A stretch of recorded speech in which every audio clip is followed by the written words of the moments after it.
I'm here with Kati Matsui. She's Global Investment Research at Goldman Sachs, Japan. Thank you very much for joining me. This year's topic at the Gallen Symposium is growth, the good, the bad and the ugly. What comes to your mind in just 2 sentences?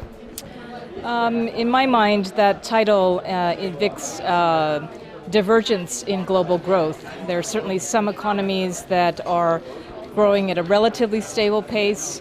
There are other countries that clearly have been hit by the commodity crisis and that are much more unstable in terms of their current account balances. Monetary policies are moving in opposite directions.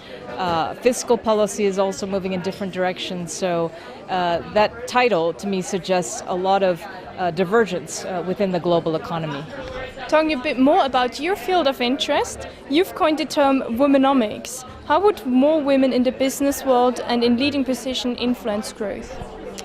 So I'm a big believer that any economy, any country can only meet its full potential if it leverages its entire population.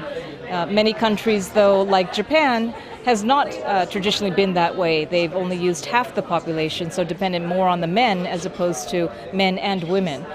So I think in the developed and developing economies globally, if we can really leverage half the population, then we can really run the marathon on 2 legs, not just one. And I mean, we are supposed to live in a capitalistic and rather efficient system, so how is it possible that we actually leave that whole potential untapped? That's a very good question. I think that many societies, perhaps over time with history, have developed with just the men working and the women staying at home. But in this current age where populations everywhere are aging rapidly, where the labor force populations are shrinking rapidly, there isn't a lot of options for creating more growth unless you tap into or leverage the other side of the population. And so what would be realistic and approachable steps in implementing Womenomics? So it depends on the country, right? Some countries, for example, in Scandinavia have decided to go the quota route. Other countries have decided to do more voluntary.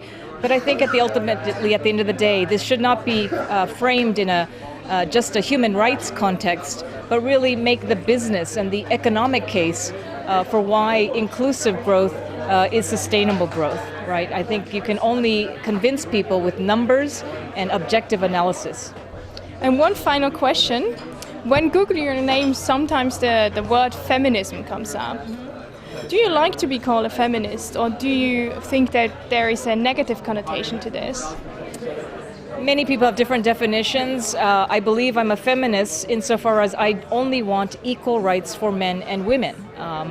I don't know if that sounds negative, but I don't think it's wrong to demand that rights for, if you have a son and a daughter, that your daughter is treated less equal than your son, right? I have a daughter and a son, so I would like both my children to have equal opportunities when they grow up. And if that means that I have to press the case or make the case for Womenomics or for feminism, then so be it. I'm happy to have that label.